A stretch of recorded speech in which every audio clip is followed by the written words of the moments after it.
and so many people. I'm back. Looks like we might be getting shown. Now you're back. I'm back. Fantastic. So many people. I don't know what happened. I We just disappeared. Where are you up to? you, you did disappear. Oh, we were just talking about questions and things. I said to Jason, I don't have the questions, so I'm going to just ask Wing some. it. Exactly. So it is that knowing, isn't it? That integration, as you were saying before, Jason. Yeah, I believe so. Look, I mean, I might have said this last time, but questions are really powerful. But when you ask a question and you don't have the intention to act upon the answer, the information you're going to receive is going to be different. It's going to meet you at a point where you're not going to act upon it. It's a curiosity, not an action in order to express. And for me, the only purpose of information is to be expressed, to be action. And too often, I think we, like books and a whole range of other opinions that we get caught up in, we take on information without the intention of acting upon it, which creates a burden in our life. I mean, Yep. big thing for me, it's not an intention, but it seems to be a common thing that people stop reading once they become engaged within themselves, and once they start to truly understand themselves, that external information becomes a distraction rather than a need or a requirement. I'm always reading, so I don't think I'm ever full. I don't. One of the things I say a lot to people is I never call myself an expert on anything, because there's always something new to learn. But then maybe that's just the fields that I research in. Yeah, I agree. I agree with what you're saying, but it's to me, it's that ability to create an implicit and a deep level of trust within yourself, to know that you have the answers that are relevant to you, as much as there might be great information that's been documented by someone else. It's always going to lead back to information as it's relevant to you. And even when you do learn from a book or from someone else, it's that ability to go back and realize you're the one that's choosing to take action. And if you've got the ability to continually invest back in yourself and ask questions of yourself, that's your growth. And I think, like, we had a bit of a conversation online today with a few clients, and they were talking about, in inverted commas, their shit coming up, and they were getting a bit caught up in it. And to me, I looked at it and I said, it's the greatest thing that's happening to you is your shit coming up. It's the whole purpose of growth. Like, we're under some illusion that we'll go into some conscious level of learning and suddenly life will get easier and better, whereas the whole nature of consciousness is becoming aware of your darkness, not becoming aware of your light. We get caught, I believe, at times in the light, where we're going back to what we already know, what we've already discovered, what we're aware of. But the ability to be able to be at ease with your darkness and let that come up and recognize that's a pathway towards your growth, not to become your darkness, but to become aware of it so that you can choose to move past it. That's a good way of looking at it. So, obviously, you've had some great outcomes from other clients. I know we have a mutual friend, and she's mentioned to me some of her outcomes. But I was wondering if you'd like to share a couple of your success stories, or your client success stories, I should say, with us today, Jason. Yeah, it's a good distinction. It's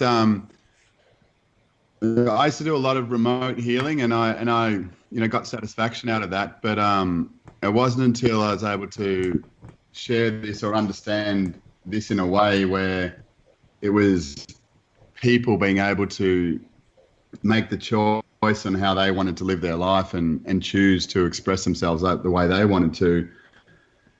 A lot of life, and it sometimes gets caught up in spirituality the wrong way, is like wealth and business and entrepreneurialism. It's a great expression and contribution to life that people make when they see an idea or an obvious solution, and then how to actually bring that to life.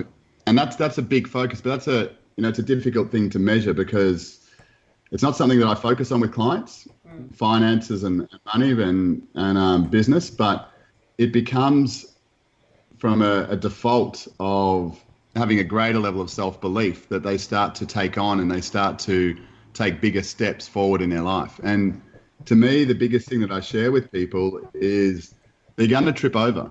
They're going to be challenged. Life's going to be give them some really difficult things to deal with. As long as they know how to get back up each time, then they start taking bigger steps, and they realize that part of their growth is going through those challenges. And the irony of it is that even if we stop and we're not going anywhere and we're stuck in some way in our life, we're still going to experience those challenges, but it's not towards a choice of the way we want to live. You know, whether we're choosing to go in a direction, we're going to have challenges in the same way that if we're not moving anywhere. The same things are going to be there, but at least if we're choosing to move towards our own choice of expression, we're at least going to deal with those challenges in a very different way, because we're inspired on our part rather than just getting caught up. You were just saying before that you had the online discussion today where people were talking about, you know, their stuff rising to the surface. So in a way, that is a successful outcome for some of your clients, because that's what it's all about, isn't it? Well, yeah. Well, it's the ability to bring up your deepest unresolved issues and embrace them when they come up, rather than think, oh no, life's heading in a bad direction. It's recognizing that that's a part of your growth. And once you do that, and as you embrace it, it doesn't become a problem anymore. It only becomes a problem when you react to it and think something's wrong. And then you start to go into a state of retreat. But other outcomes, I think I was only looking at the other day that we've had over 800 people that have gone through the program that have had terminal illnesses or incurable conditions, or just even some sort of health issue, that 100% of them have got over it and got past it. And it's nothing that I've done for them. It's just them applying what they've learned and connecting to themselves and finding the answer. So whether that's a cancer, whether that's Parkinson's, whether that's Lyme's disease, whether it's a whole range of incurables, it's getting people to understand how to understand that, and then obviously move past it.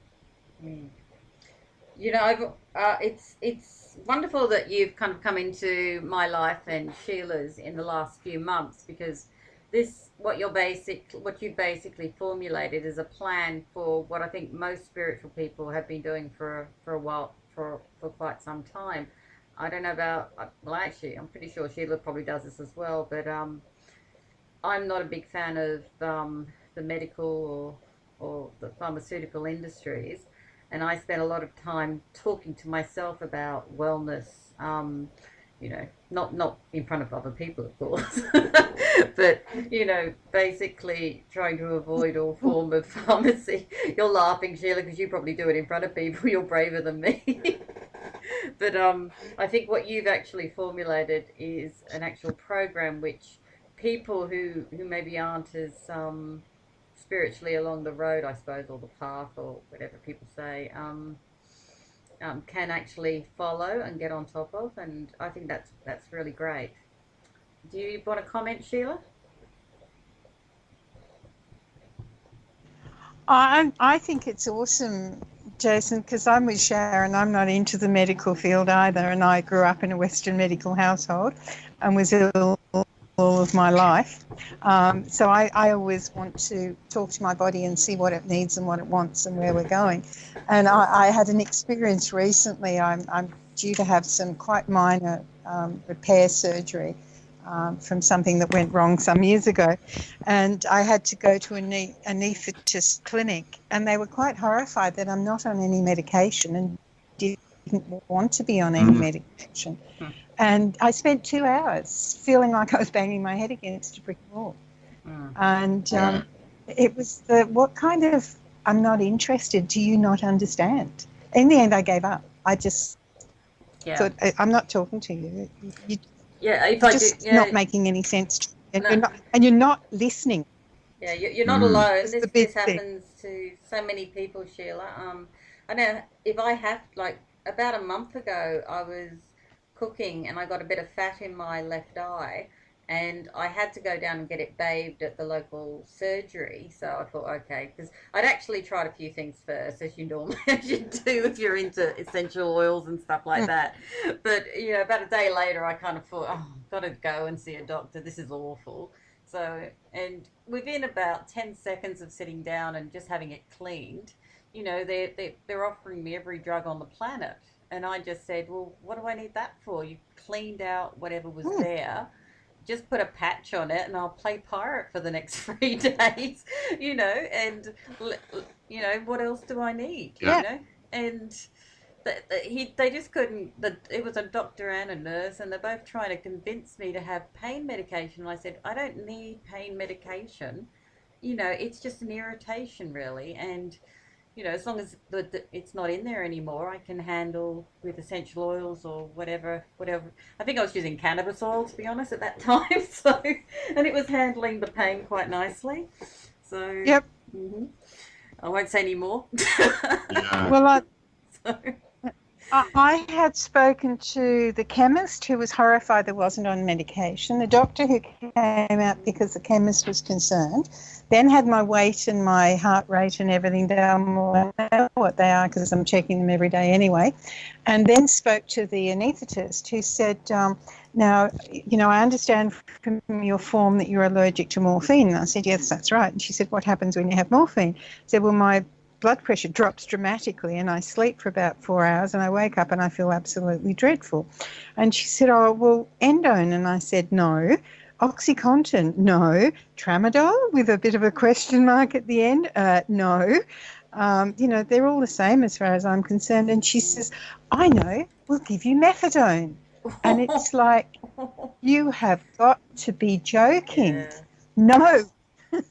Well, I didn't realise, but that's something else we have in common, Sheila. I'm allergic to morphine as well, and codeine, and a whole range of things that have "ene" on the end, I've been told. Yeah, and so, that's aspirin and... Yeah, I can't have any of that anyway, which is kind of how, and I worked that out like 20 years ago. I got diagnosed being allergic to it when I had a massive reaction and got rushed to hospital.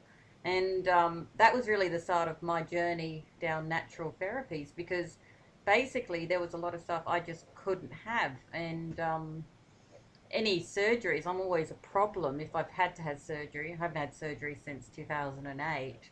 The anaesthetist and that all look at me like, oh my God, what are we going to give you, because you're allergic to pretty much everything on the planet, and so and I think actually there's a lot more people out there that are allergic to pharmaceuticals, but some of us are just a lot more sensitive. So what do you think, Jason?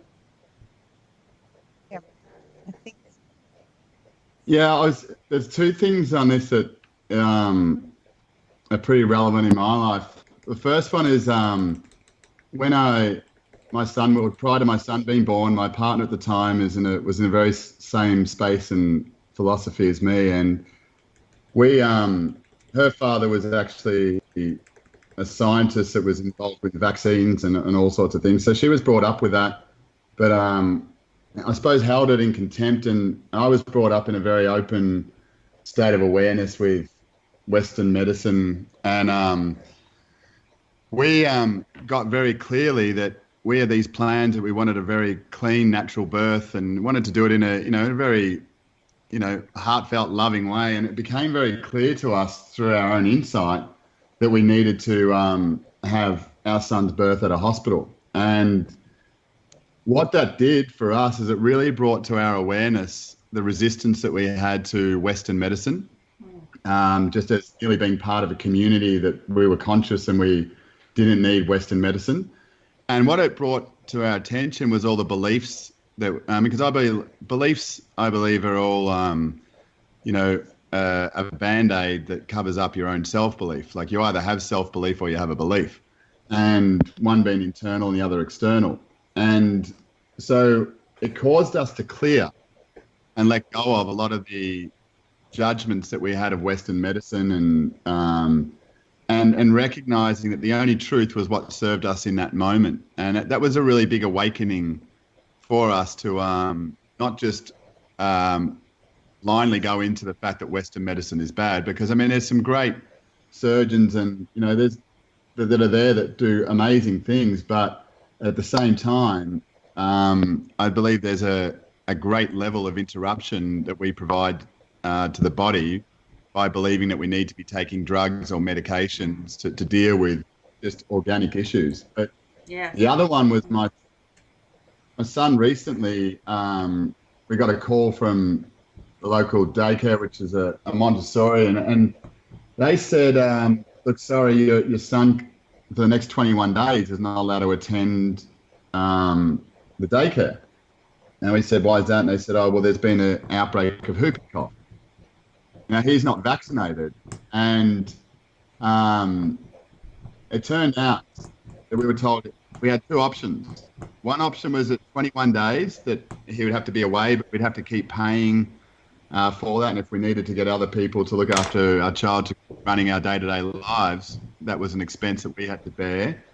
But the other option was that we could go and get him juiced up on some steroids, and then he could come back in 6 days. This was a big concern for a lot of people, because they decided not to go down these paths, but then the option was to have steroids plugged into their child of 3, 4, and 5 years of age. And from my understanding, a couple of people went about doing that, and because they were made very clear it was going to be 21 days before they could come back. Now, some of these people did that and went down those lines, and within 12 days, we then got a message saying, oh, everything's clear now. Queensland Health have approved everyone to come back. So they basically insisted these people take these steroids and what I believe poison their kids in a way, in order to be able to keep living their life financially and for whatever other reason on the information they were given. And then suddenly they turn around and halfway through that they say, oh, no, you can come back now. So to me, it's supposed to be a science. And it was very from a science what we were, the information we were delivered. We just decided that we weren't going to, we would just deal with the situation as it arose. But it was such a big thing that they said, no, it's so bad, no one can come, and it's really important that they don't, and it's going to be definitely 21 days and maybe longer. And suddenly they did a backflip within half that amount of time, with taking no due responsibility for whatever outcomes may have occurred by someone having to take, and let alone the compromising of their own beliefs if they happen to go through that to take on this steroid. It seems like they really don't know their science, as you said. And I mean, I think another big flag out there at the moment is this vaccine that they're trying to push on pregnant women. I mean, when I was pregnant 21 years ago with my first child, I wasn't even allowed to have pate. I couldn't drink. I couldn't have pate. I couldn't have some seafood. And in fact, the doctor was very, persistent that, on my gynecologist at the time was very persistent in what I could and couldn't, eat and, certain things. But now it's okay to inject heavy metals into a pregnant woman. Explain that to me. I mean, it's... Yeah. So I think science... It doesn't really need an explanation, does it? I mean, I don't know about you, Sheila, when you had your children, because Sheila's had a few children, haven't you, Sheila? What was it like in your day? Yes. Well, allowing my youngest son's 43, it was a long time ago. I avoid doctors like the plague generally, and my youngest son at 7.5 months, they wanted me to have a therapeutic abortion, and I said no. And that wasn't, injections or anything. That was the fact that I was still on the pill, because everyone kept telling me, no, I wasn't pregnant. And they said, even though they don't tell you on the packet, the pill actually causes deformities. So you're never going to be able to take this child home. Not he or she, it will be so deformed or retarded, And I said no. And the specialist in Hobart, gynecologist, obstetrician, said to me, oh, you're not one of those stupid Catholic women, are you? And I said, no, as a matter of fact, I'm not. But my personal belief is I would not have an abortion. So when Christopher was born, he was 8 pound 1. And as I said, he's now 43. And they wanted me to sign him into a home. And again, it was like, well, no, this is my baby and I'm taking him home. And I actually signed him and I out of the hospital on the second day because they were quite insistent about me giving him up.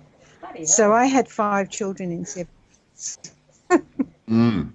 And went home with a child that had to be watched 24 hours a day. So hence my not sleeping now, and it's just become a habit. I don't sleep, or sleep very little. But he grew into an amazing young man. He probably weighs 150 kilos. He's not a little boy, and has children and grandchildren, and But it was very different, basically, way back then. And I didn't vaccinate any of my children, which was a very sore point with my family. Yeah. It's still a sore point with everybody's family. Well, purely and simply for me, because I believed, and rightly or wrongly, that a lot of the early health issues I had came from the polio vaccination. Now, the medical profession can yay or nay that, but looking back at, I was inoculated for polio at 3 and then given a year to live. So the two sort of fitted together in my mind, rightly or wrongly. And I just, growing up, going to Africa and places where you had to have inoculations before you went, obviously, and then coming to Australia in 1964, there were so many injections and so many things that I saw growing up around hospitals. I decided I wasn't doing it. No. Well, it's even worse in the US now. Supposedly between the years of like being born and 16, there's 80 vaccinations in the US. 80. You just got to shake your head at that. 80. Incredible. But look, one of the things that I love discussing is the whole, Beethoven discussion, where basically a doctor was asked if the father had syphilis, the mother had tuberculosis, 4 children were born, 1 was blind, the 2nd died, the 3rd was deaf and dumb, and the 4th had tuberculosis. Would you have a 5th child? And everyone, usually the doctor says, no, of course not, you terminate the pregnancy. And then you would have murdered Beethoven. Have you heard that one?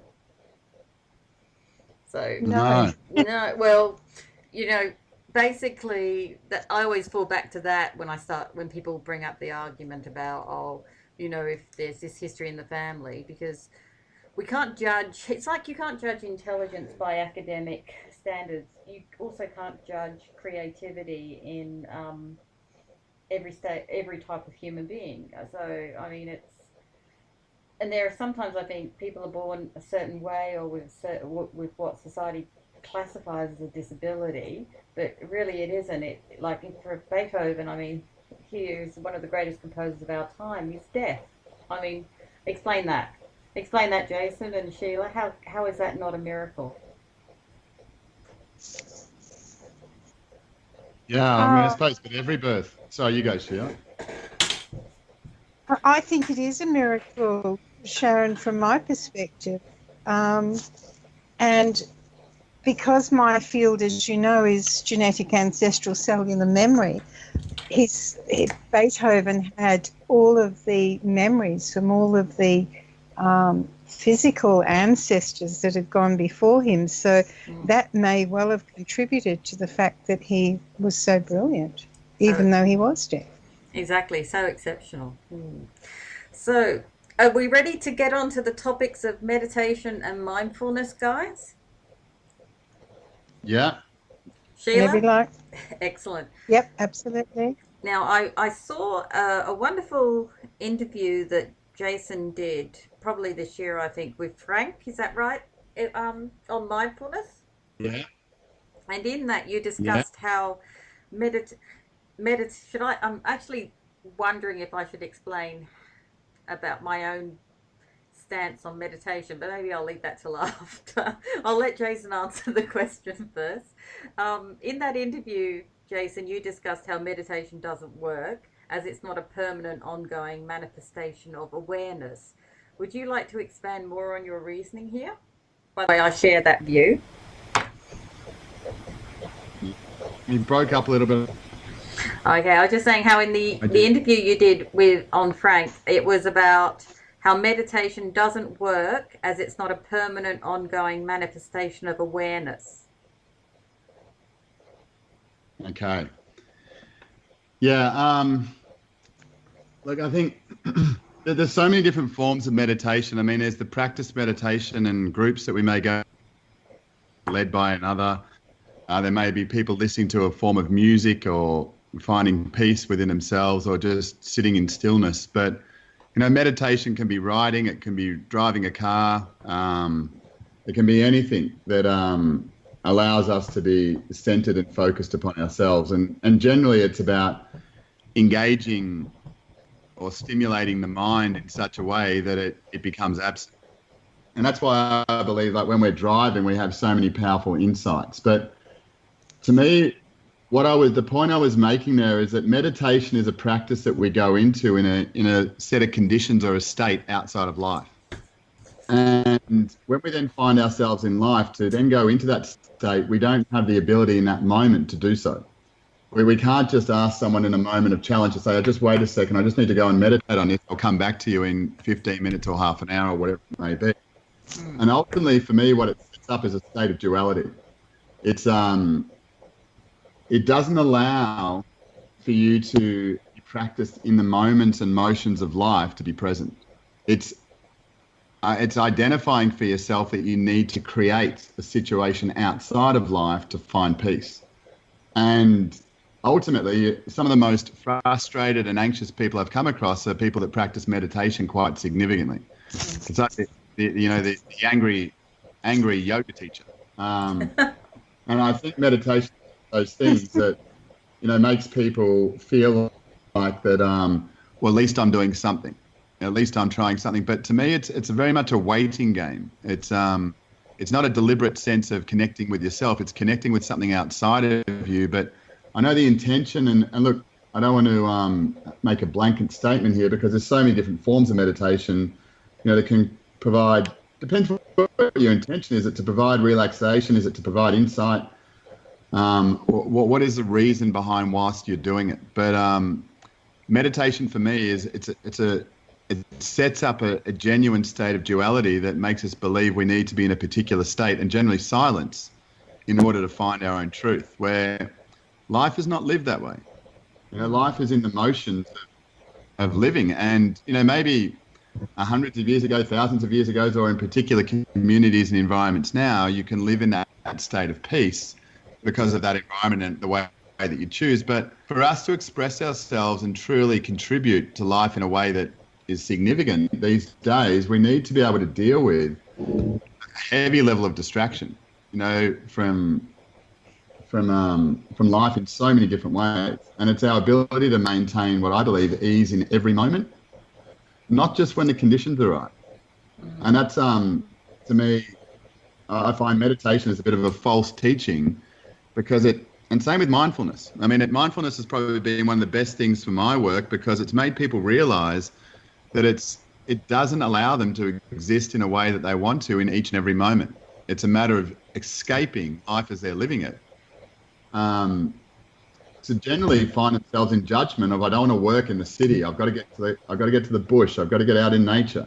And these are all great things, but the truth is most of our life and most people around the world is in a very busy, overloaded and highly distracted environment. And we've got such a capacity that we don't need silence to find our truth, unless we believe that to be the case. And if we believe that to be the case, we're going to find it very difficult to live in a life where it's highly interactive, very dynamic, and the ability to be able to be at ease in each and every moment. Well, And that's yeah. Well, some people do find that an issue, and they're the ones who usually become hermits and go and live in the bush somewhere, aren't they? But I know what you're saying. It leads into my next question, which is the concept of meditation a time poor person's spirituality then? Yeah, yeah. There's a quote that I love here, just because I kind of get into irony, but and it is around meditation, but I believe it applies to life, and it says that you should meditate for at least 20 minutes per day, but if you don't have the time, you should meditate for an hour. Okay. And that's a really key element, I believe, in it's about putting yourself first, in each and every moment. And again, I saw a post today about selfishness. And I think no matter how developed you are spiritually, that when you get leveled with a comment or the judgment of being selfish, it's something that very much cuts through someone's ability to maintain ease, because they want to see themselves as, as giving, as generous and compassionate to so many other people. But to me, it's really about practicing a state of which a lot of people don't like as a word in spirituality is ruthlessness. And ruthlessness really just means without pity. And it's to be able to be ruthless in your own state of truth and your own direction of information and energy towards yourself. Because to me, selfishness is all about expecting people to live the way you want them to live, whereas the ability to be able to put yourself first is, I think, the concept that most of us fight with more than anything else. And it's a common thing that, maybe the listeners and even yourself are aware of, is that, there's so many people out there that talk about, I just want to help the world. I want to fix everyone else. I want to give everyone else and heal them and change the world and all this stuff. But it's always because they don't know how to fix themselves. They try and they haven't had success in it. So, well, I'll fix everyone else and I'll get my value in that way. To me, Sorry, we can only guys, we've got a break playing, so we'll come back in a moment. Okay. Okay.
And we're back from a break by the looks of it. So you're with and the Oddities Club last Thursday of the month round table. And back to you, Sharon. Thank you. I think we have a caller. Bobby, do we have a caller called Daryl? Yes, you do. It's Daryl, also known as Stardust Man, and Sheila has talked to him before. Oh, lovely. Hi, Daryl. Hi, Daryl. Hello. I just wanted to throw in a quick question about previous in your discussion about the in a crude way, about abortion. What mind may you be okay, like, okay, I'm pretty sure you all agree with me, sometimes beings come back, you're reincarnated, and sometimes you're new to this world. And so who knows who's being aborted. But something that I saw a good while ago, and I forget the terminology for the word explaining this, but it's like these particle beams that when they go through space, there is no matter that stops them. They'll go all the way through the Earth and exit out the other side. And once in a great while, at the moment of conception, when the sperm enters the egg, that particle will go through at that time, and it's when the people like Einstein were that's what made them who they were. Any feedback from anybody over? So what's your actual question? Were you referring to what we were talking about earlier with Beethoven? How, it's basically I think I said earlier that we should basically how did I put it before, Sheila? That creativity and intelligence really is it doesn't matter the order that you're born in, if your father or your mother, but there's this DNA, this genetic memory that goes down. And basically, is your question in respect to if somebody's a new soul and they don't have that genetic memory but they still have this spark? What exactly is your question, Daryl? Well, basically, from my understanding, like once in a very rare moment, that there's these particles that travel through space, and they penetrate and completely go through everything all the way to the Earth and keep on going, And once in a while, right at the moment when the sperm enters the egg of conception, that particle happens to go through at that same time,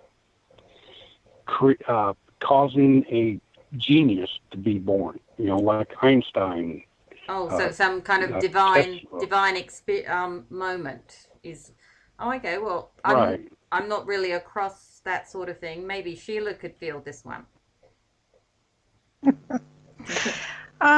I haven't thought about it from that perspective, Daryl. I'm not familiar with the particles you're talking about.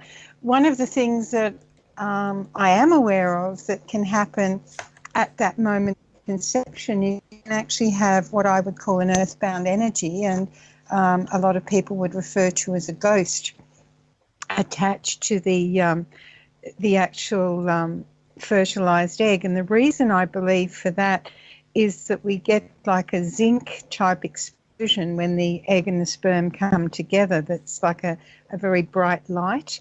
And what are we told we do when we die? We go to the light. So souls, if you like, or energies that are stuck here on the earth plane possibly may attach at that time, but I'm not aware of anything else. Well, when you mention light, this is something that happened in the first when man went to space, and they saw these what they thought was like fireflies outside out the window, and then later missions, someone told them to close their eyes and see if they still see them, and they are like a particle of light, like you could be in the darkest cave and still see these particles of light, and those particles is what I'm talking about, going through the egg at the same time when the sperm fertilizes it, and the result is like a genius being born. Over. Okay. Well, thank you for that, Daryl. That's something I didn't know. May I? Yeah. Jason, are you ready to continue, sweetie? Yeah. Okay. So we're still on the meditation and the mindfulness discussion. if I came to you and I said, how do I maintain a state of being all the time? Are you going to just say you can't, or is there an actual way of me maintaining a state of being? Yeah, yeah. Look, it's I would say that part of maintaining a state of being is being aware of that you're going to be uncomfortable and not at ease at many different times. A state of being to me is a state of awareness that when you're in those obtuse or unfamiliar states, that you as an individual know how to, as it relates to you. Not the way that I do it, not the way that anyone else does it, but the way that you know for yourself how to get back to a state of ease. And if you always know how to get back to a state of ease, that's how you can maintain a state of being, which to me is an awareness. I mean, we can't be biased in the state of awareness that we have, because unbiased awareness is going to bring our darkness as equally as it's going to bring our light or the things that we resonate with at this stage. So a state of being is recognizing that you're going to, it's not a selective state, it's a state that's going to bring you everything as it actually is, as you determined it to be up until this point. So that's down to the individual. And to me, and just listening to even what that caller was saying before, I mean, there's so many distractions that happen in theories where I believe, like, to me, who knows that there's a universe? I mean, we've been told, and, you know, we might have had visions of it, but based upon what? I mean, who knows that, you know, there's a God? Who knows that all of these things and stars, I mean, what are they? There's no one that can come to me and say that the stars exist in this, you know, beautiful construction of a circular Fibonacci sequence, and we're a small part of this infinite state. These are all theories that we've taken on as truths, and you know, it may be a truth for someone, but truth is not a common experience. Truth is an individual one, and Yes, I think we all get caught up in believing these things just because it sounds like a great story, and there's so much unconscious evidence that we've been given that we've accepted without really being able to discern it or have the time to or make the time to. We would complicate life so much. I mean, to be honest, I don't really care what happens beyond that until I can understand that within myself, until it's giving me a deeper connection with myself. You know, I like everyone, I've got a level of curiosity to think, well, how did the pyramids get built? I've just got back from Peru one day ago, and looking at some of the constructions that the Incans had, and people going, oh, it must have been aliens. But it says who? I mean, how do you know that there wasn't just a greater level of awareness that people themselves had that we just don't utilize at this point? And we have these godlike things and extraterrestrials that we... I actually completely agree with you on that one. I think there's enough archaeological evidence now to support the fact that we were here, we have been here previously, and we reached a great technological level as humans, and then some type of devastating event happened that wiped us off the face of the planet, and we've restarted. So I agree. I think a lot of the time they look for ET intervention, when I think in time, maybe in another 1,000 years, we'll be back to that same stage. I mean, who's to say we're not there already? You know, who's to say that there is such a timeline that goes back in a linear fashion? I mean, it makes sense, but, you know, I think we become so compliant in, especially as adults, as we buy further into our ego, that we have to have an opinion that we have to know. Like when we're kids, we're quite happy not knowing and asking questions one after the other until we, you know, put our parents into a state of frustration. But as we become adults, we suddenly start having answers rather than questions. And we want to be able to say that this is the way that works, or this is the way that happens. And we want other people to advocate or share in our truth, which to me is it's a state of the ego, which is to have an opinion through a lack of awareness within ourselves to advocate who we are by the opinion that we have.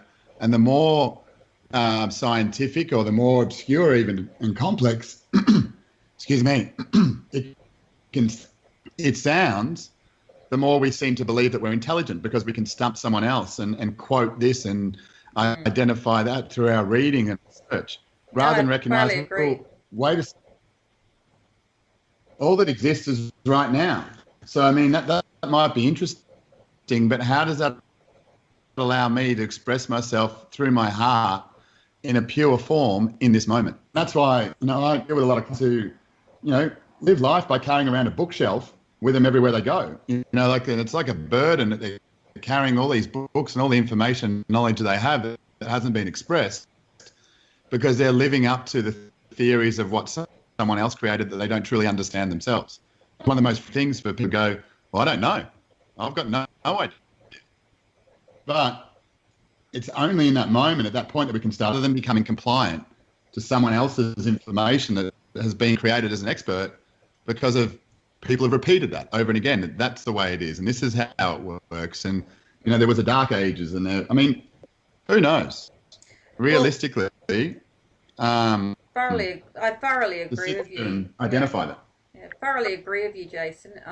Which is one of the reasons I said earlier, like, I'd never call myself an expert in any field, because I'm always learning, always researching, and I find in certain fields that I research, like archaeology, it's the evidence that's being unearthed this year alone that disproves a lot of the stuff in our history books, but a lot of the academics are just ignoring it. It's frustrating. It must be frustrating for the people actually finding this evidence not being taken seriously. And a lot of people use humiliation and to keep people's knowledge at a certain level too. And I find that really soul destroying for certain people in the community who are actually doing the research and learning and trying to expose certain things.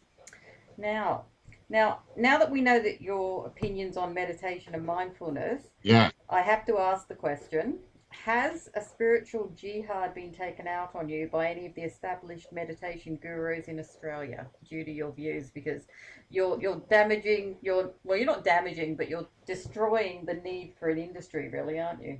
And a lot of people are getting rich on mindfulness at the moment.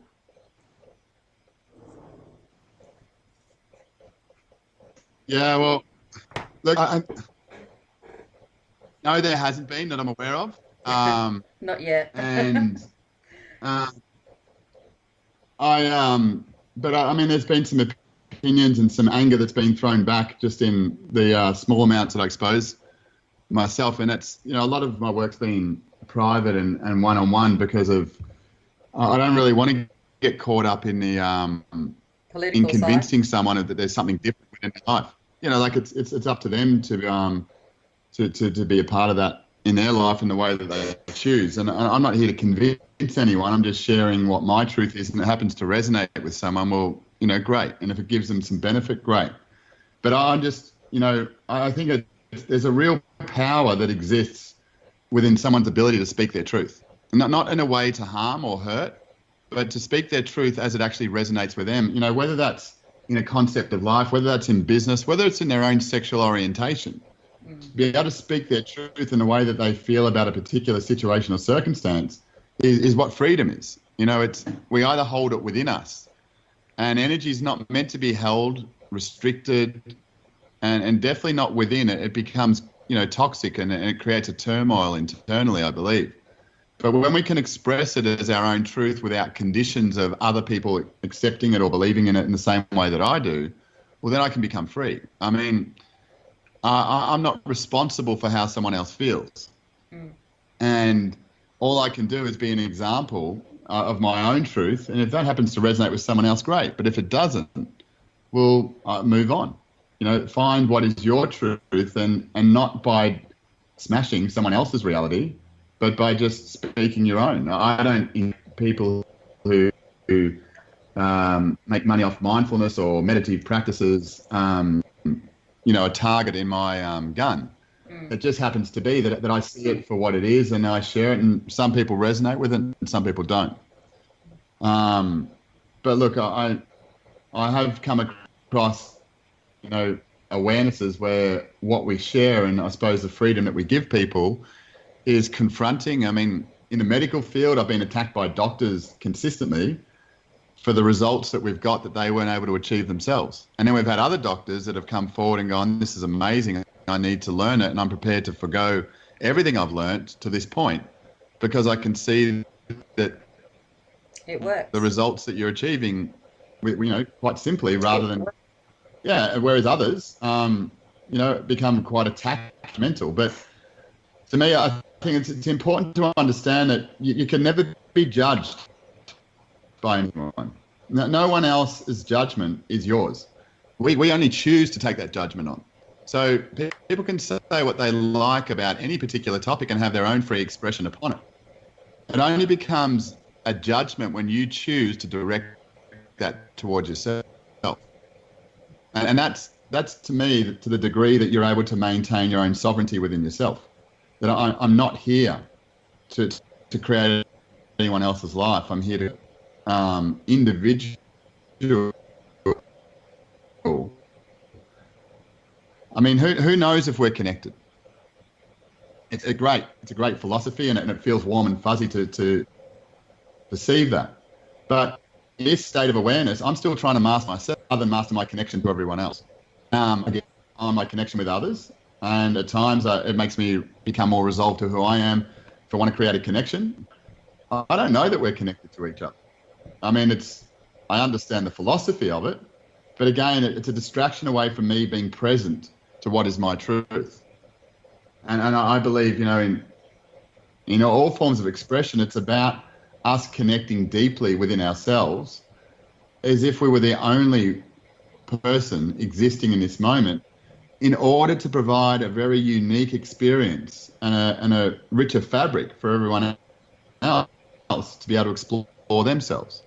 It takes pioneers at times to be able to go through and apply a deep level of awareness to themselves, rather than buying into what maybe an expert said or someone that's more acknowledged than them, and to fall into their philosophy rather than their own. It's but there's so much stuff that I think we become compliant to accepting that we don't know that other people know better for us, and we're the authority upon ourselves. And to be able to stand in our own light and our own truth is a very difficult thing. It's a confronting thing. It's extremely challenging, I believe, that for most people, the biggest issue that they have is confronting their own significance. I look at an analogy that in life, like it's kind of like walking through a library and, with these massive shelves of books, and every one of those books represents the knowledge, the experience, and everything that you've gained throughout your life. And it's ultimately what you're familiar with. And as you're walking down that aisle of that library, towards the end of that library, you see more books. And as you progress further down that aisle, you start to see a light. You start to see a nothingness. As you get closer and closer to it, our fear grows because there's less familiarity that exists around us as we start to see the nothingness in front of us. And when we get right to the precipice at the end of that part where the library stops and this nothingness exists, it's what we all want. Is we want this freedom. We want to be able to express ourselves in a way that's untethered. But it's the fear that we have at that particular point to recognize we've got no reference point except for the actions that we're about to take and our ability to be able to express it in a way that we can become resolved to. And most of us, what we do when we get to that point of what I say is creativity, we then retreat back to what's familiar. And we try to become creative with what we already know. You can't create what already exists. It already is there. You need to destroy that in order to create something new. And that's a big part of spirituality, is creating that space. But the key part is, what do we do with that space? Am I able to express myself into that space in such a way that inspires me, that drives me, that enlivens who I am, irrespective of what anyone else is doing at any particular point in time? And I believe if we look at anyone that inspires us, they've all got to that point at some stage where they've been prepared to step out into that nothingness and say, this is what I believe. And then be able to continue to move forward without any reference, without any scaffolding to hold them in that place, except to continue to invest back within themselves and to create into that nothingness. And to me, that's, that's fear. We've got, when we look in front of us and there's nothing there, our ability to be able to express ourselves into that without any rules, without any opinions, without any ideals. All there is our own self and our own ability to express who we are. And that's challenging. Mm. Okay. That's what No, that's interesting stuff, Jason. Look, you've obviously spent a lot of time with some amazing people. From when I've done some research on you, you spent some time with the monks, I believe. Is that true? No. Not monks. What would you call them? No, well, just I've spent time with, I suppose that look, I spent a lot of time with certain teachers when I was younger, that I suppose were cosmically conscious, but they were always about going internal and being responsible for your own self and really finding your own truth. And I always used to look at, so many opinions out there, but not many people that were sharing how to. It was like really good to hear the philosophy, but like just show me how to. I want to know how to, and that's part of being a bit of a conquest of my life. Is it's not I don't want to know the opinions. I don't want to know the great stories, and there's a level of curiosity and intrigue that goes into certain stories, but ultimately I just want to know the how to, and the how to as it relates to me. And that's what I've I suppose really has driven my life, is getting to a point where people can understand a way that works for them all the time, and not following or becoming indoctrinated by following someone else's method or way, but finding a pathway towards you that you can communicate with confidence, that you communicate with trust. And I mean, we all hear voices. I don't believe intuition separates, or a skill of intuition separates someone's ability. I believe intuition is something that we innately or natively possess. The same way we have sight, the same way we have hearing. To me, intuition is a sense. It's our ability to be able to act upon that intuition, which makes it valuable. If we don't act upon it, well, we become burdened by all the things that we should be doing, that we should have done, the regrets that we had for not acting. And to me, consciousness is really about that speed of being able to act upon the information that we're receiving, which may be considered intuition. Right. So. Sorry, Bobby. May I throw a word in there about the nothing? Yeah. When you mentioned that, it immediately reminded me of the movies, the never-ending story movies. Ah, yeah. And they had the nothing, and they were all in fear of it. Oh, I see. Yes. No, I know where you're coming from. So, Jason, do you think people become addicted to spiritual modalities then? And is this harmful, or are they just stepping stones in a person's spiritual journey? We've already discussed the whole stepping stone thing, but do you think that's true, that people do become addicted to their spiritual modalities, whereas they really should just be formulating their own? Yeah, absolutely. I mean, I think personally that a modality is a small part of the whole. And if that can lead you towards your own heart in a particular way, that's great. But to buy into a modality as the answer, I think that can be fraught with a level of danger. I think the addiction comes from not so much the modalities and the teachings, but it's the avoidance of our own self.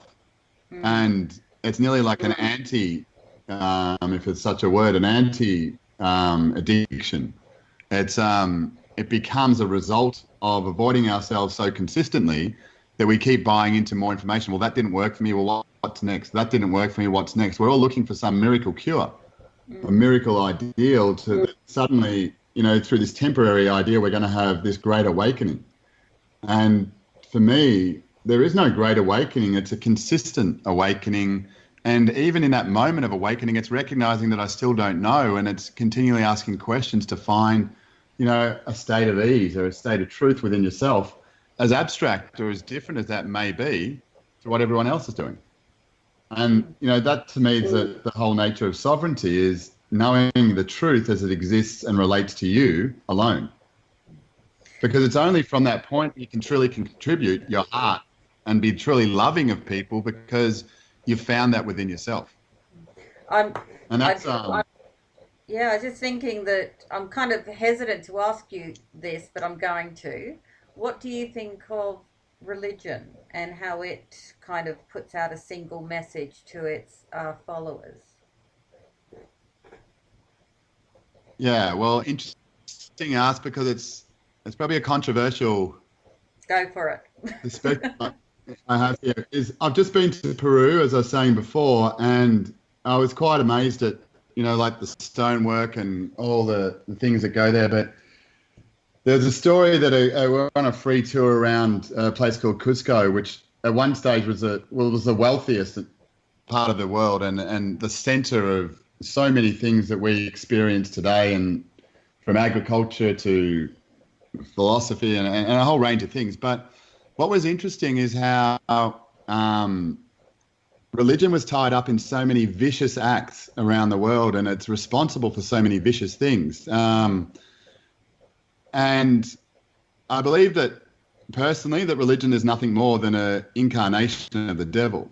And if we go down those lines, it's to me, the devil is a manifestation of the ego. But the idea to buy into something that's outside of ourselves, it's more powerful. I mean, it's the illusion that this supposed God of this universe is under, that he's the only one.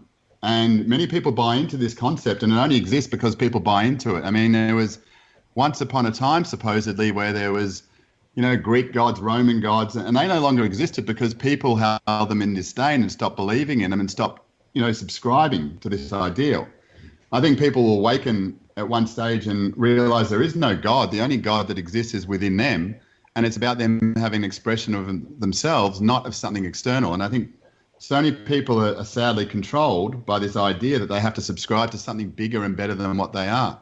And that goes back to what I suppose, mentioning before, is an individual's ability to confront their own significance, to be completely responsible for who they are. Well, isn't this the ultimate? Isn't this the ultimate deception then?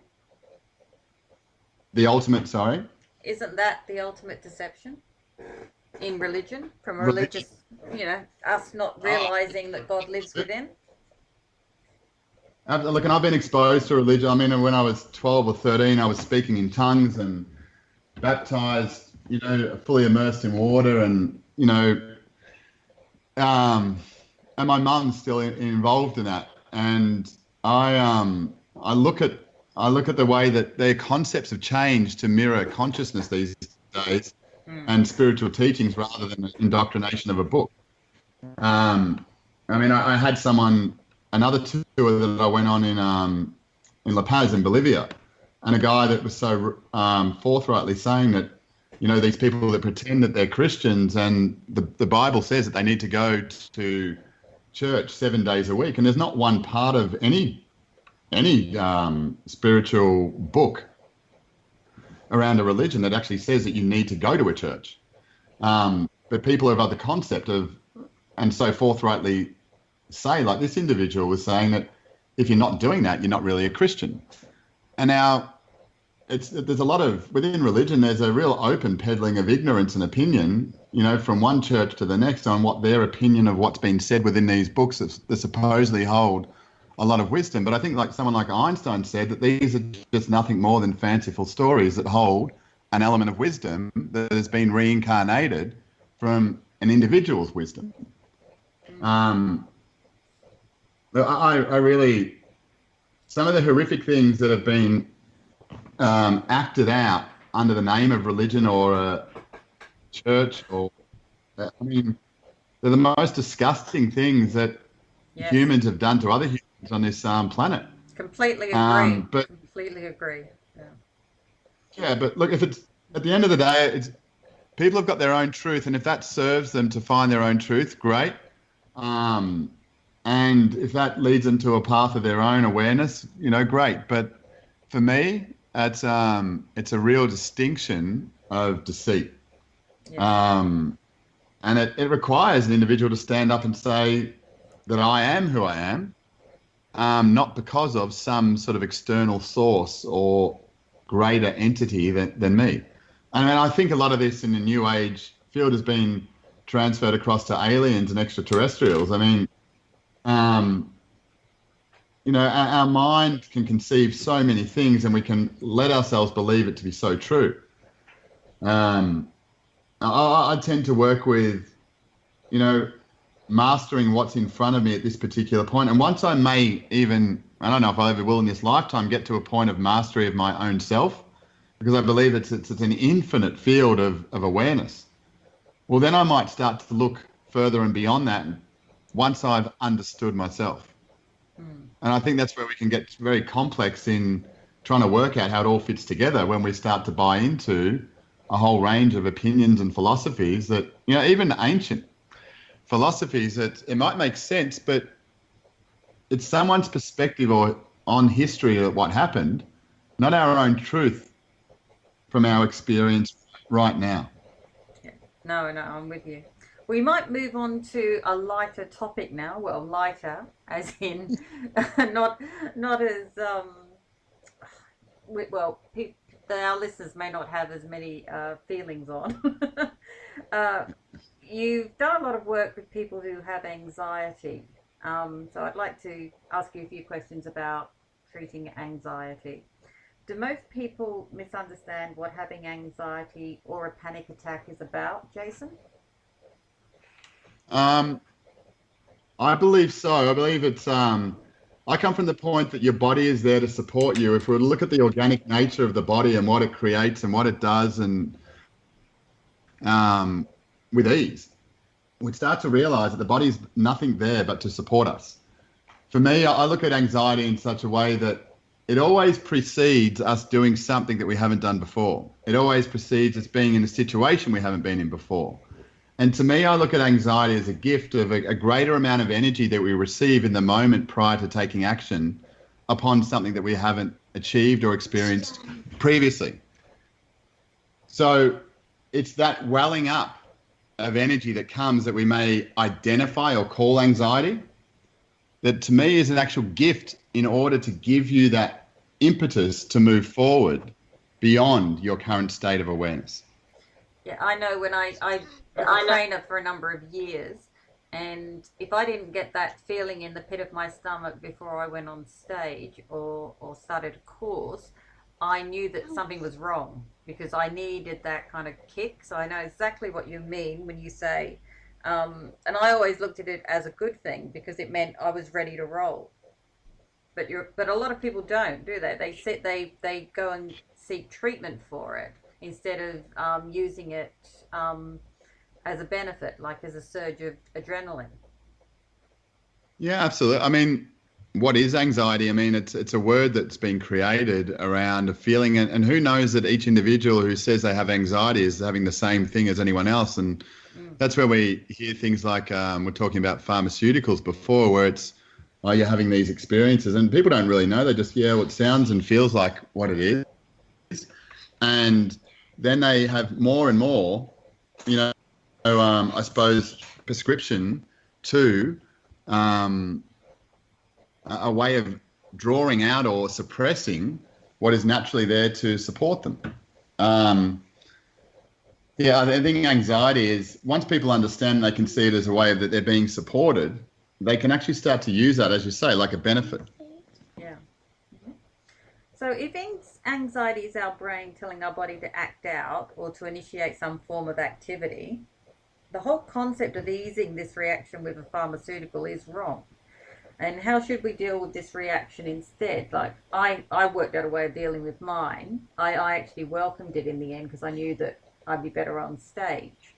But if you were to give advice to somebody who's got to, say, get up and do some public speaking, how would you suggest they deal with that reaction?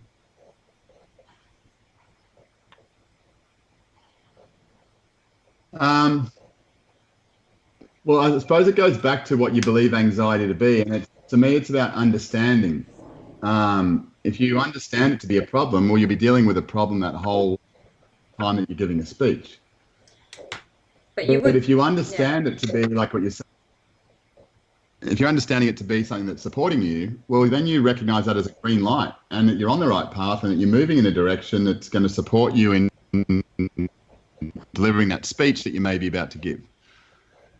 And to me, like understanding is very different to knowing. You know, knowing is an awareness that we have that we generally don't act on. Understanding is getting to a point where we can act upon it. And we can take action. It's those things that we understand that we act upon. The things that we know, we generally leave in the midst of a conversation. And knowing and understanding, to me, understanding that we all understand how to brush our teeth, and as we understand how to brush it, we become open to hearing new ideas and new philosophies on it. But we all might say that we know how to be a parent, but we don't really understand it. So when someone challenges us about the way that we parent, we generally become reactive to it, unless we absolutely understand it to a degree that it works every time. And I'm not sure I've met anyone that is in that state, especially when it comes to parenting or raising a pet, whatever it may be. It's really, to me, about getting to a point of understanding, which in order that we can express and act out our life in a way that's unique to us. I suppose I've been quite lucky. I've only really hit that with when I've been presenting, and basically I learned how to breathe. That was one of and I grabbed that from when I used to do yoga on a daily basis. I just implemented my breathing technique before I got on stage, and as I said, as I changed my whole mental outlook on it. So basically, if it didn't hit, it was more the question of me going, why haven't I got that feeling in the pit of my stomach like I normally do? And I'd be more worried about not feeling it than feeling it, which is, I suppose, was good. But then I was a trainer and an instructor for almost 12 years. So, and it took me probably a couple of years to get a handle on it. So it's a learned experience, I suppose. Yeah, and like you're saying, to have a action to go into like breathing that you believe worked for you, that was your understanding, and it allowed you that when that came up, you knew what to do. You weren't there sitting there going, I don't know what to do, which creates a greater level of what people might buy into is anxiety. I suppose another way of handling anxiety from an actor's perspective is, the old adage, imagine everybody in the audience being naked. Yeah. Maybe I should have done that. It might have made my lectures a bit more exciting. Sheila? Sheila, how have you handled presenting or anxieties? Well, I always think of it like butterflies, Sharon.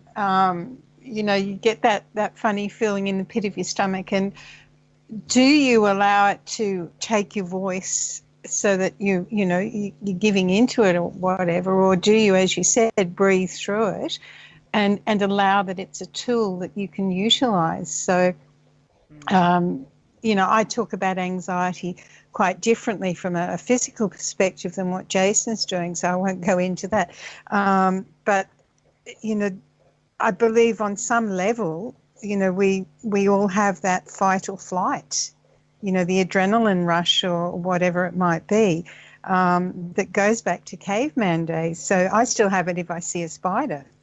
I have it. I'm petrified of them.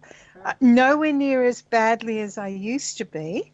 I have taught myself, I guess, to deal with it, because at one stage I would have a meltdown, basically. Now it's like, okay, it's you or me, so you're either going to live outside or you're not going to live.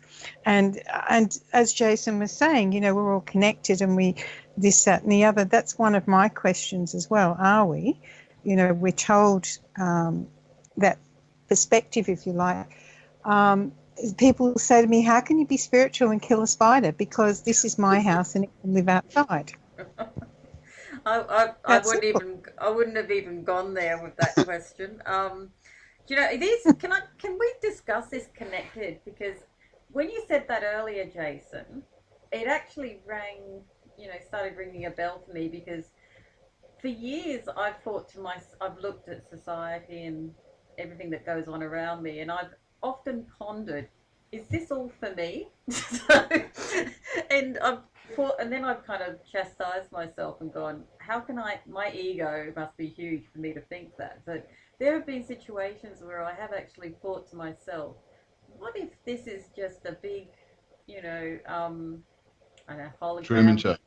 Yeah, it's just sometimes things seem to fall into place a bit too well. Do you know what I mean? Or you meet somebody at the right moment that you needed to meet that person, and you kind of, yeah, it makes me ponder. And if what you were saying before about how maybe we're not connected, we're not, everyone's talks about how we're all connected, but maybe we're not connected. Could we talk a bit more about that, Jason and Sheila? Because Yeah. that's something that I haven't discussed with a lot of people because it makes you sound like you've got a huge ego. So, and I don't want that to be the case. So let's talk about it. Jason first. I think, like it's not until you master your own connection that you can start to consider your connection to everyone else. Because I mean, what are you actually connecting to or from?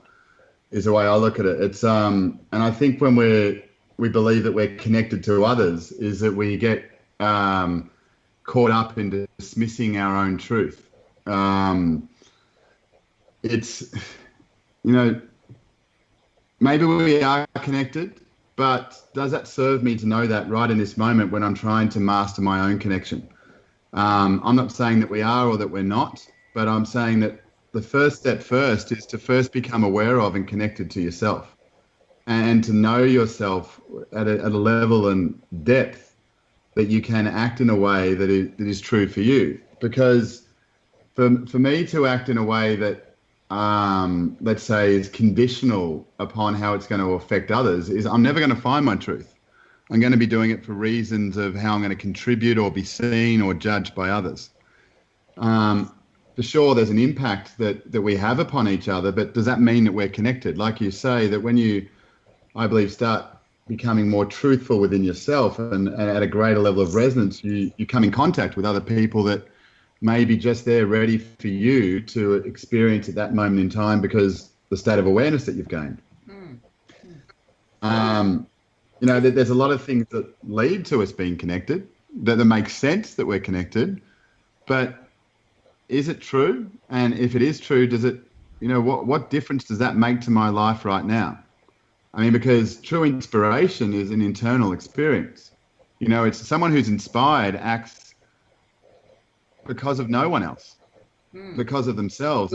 It's their ability to be able to maintain that connection ruthlessly that allows them to create beyond what currently exists, beyond the rules, beyond morality, beyond spirituality or any other form of connection. It's I believe we're all individuals that are here maybe as an example to others that allows us to free ourselves and act in a way that is true to us. I think we went into this a little bit last time that it's really the greatest gift we can give to each other is to be truthful to our own self. And then liberate others by the ability for them to be able to explore themselves and give themselves permission to do so because you have as well. Yes. No, we did kind of touch on this. Sheila, what's your take on this? Are you living in your own little dream world and we're just here to amuse you? Pawns on the chessboard. I like Jason's explanation, and I have question too, Sharon. To me, spirituality, if we use that in inverted commas, and I said this in the hour before that you and Jason joined me, but spirituality is as spirituality does from my perspective. So people can tell me they're spiritual, but when their actions show something that I think is unspiritual, then I would, maybe shake my head and think, yeah, well, maybe not. I've struggled for a long time with this connection thing. There are some people that I'm very connected with, and there are other people that I have absolutely no connection whatsoever. And because I'm like you guys, both of you, you and Jason, having that, and Bobby as well, from a different perspective, having that very inquiring mind, I'm constantly looking for not necessarily answers, but understandings. Mm-hmm. And there's nothing that resonates for me that says I need to accept that connection, or that there is such a thing as that connection. So do I believe in it? Maybe. Not convinced.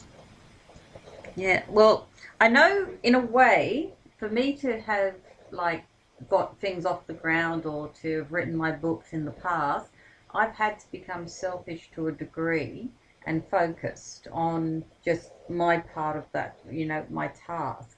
And that's a very difficult thing to do if you have connections, if you have family, if you're married, if you've got kids. And I used to wonder when I was trying to do things that I'd call were more on the creative side of life, if family and that were grounding or actually just distractions to me achieving certain things.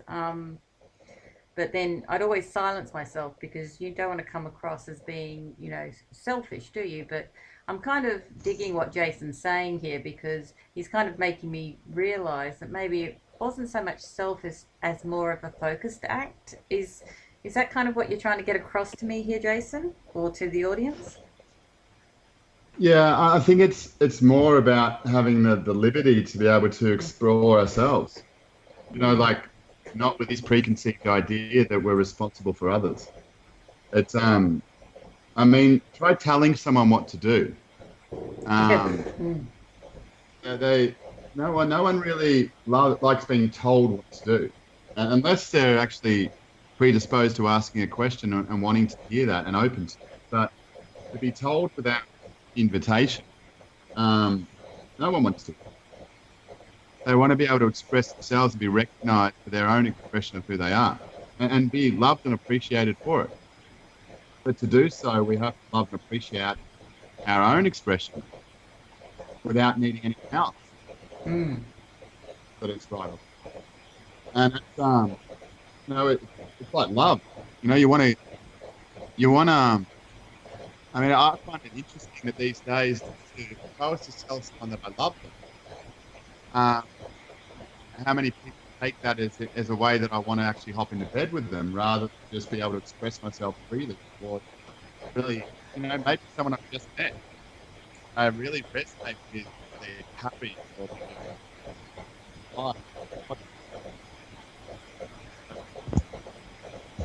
who you are, what you're, but not me. I'm now endeared or enamored to them that need. I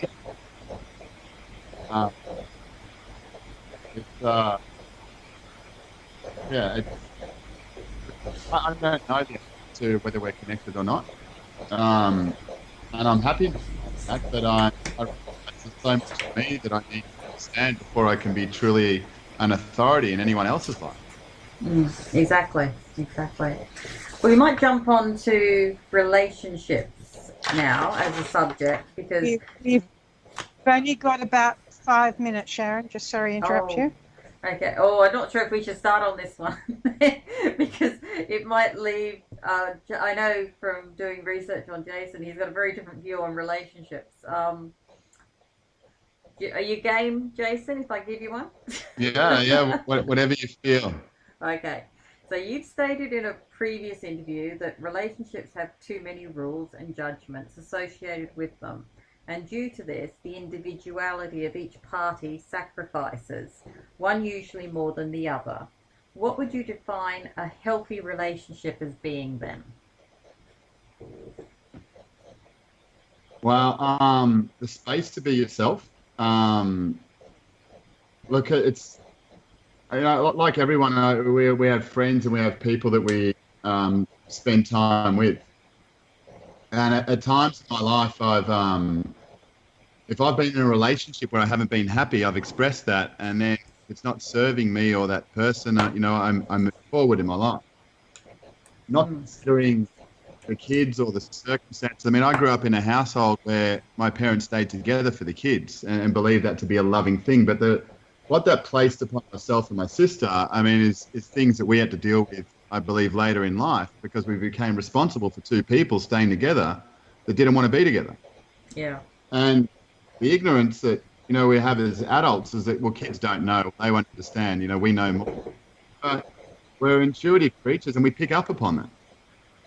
So to me, a relationship is the ability to be able to express yourself truly and deeply. I mean, how often a friend has confided in me of maybe an extramarital relationship that they're having.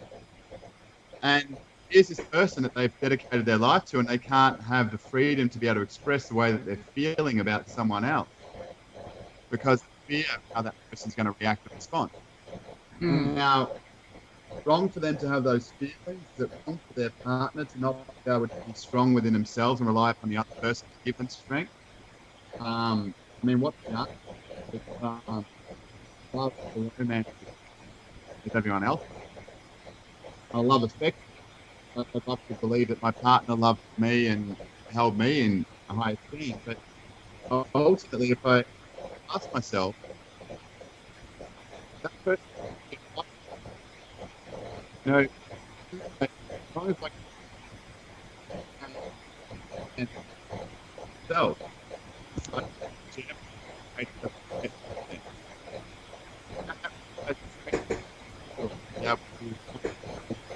moment.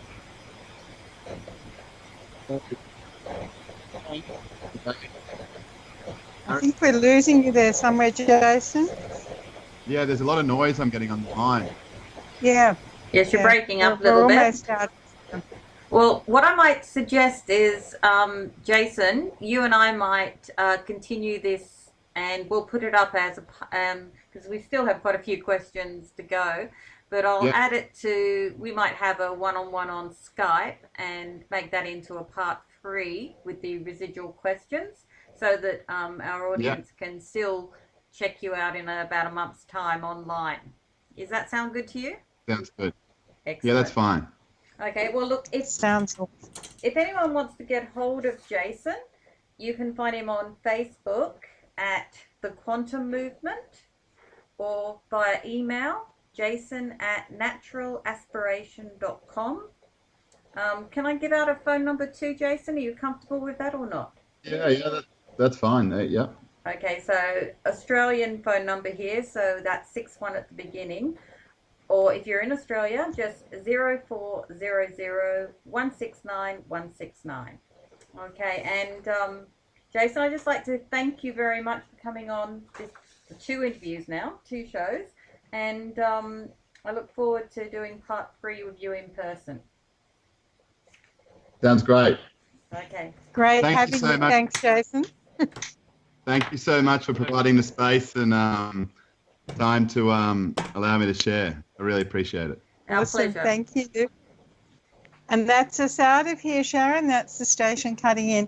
Thank you, Sharon and Roland, Oddities ECOG magazine, the amazingly invincible, I believe she is, and Bobby and Jason, Daryl for joining us. And this is Sheila, and I'll be back again next week. Bye now. Thanks, Sheila. Stay tuned for Pamela Talaris and News to Me.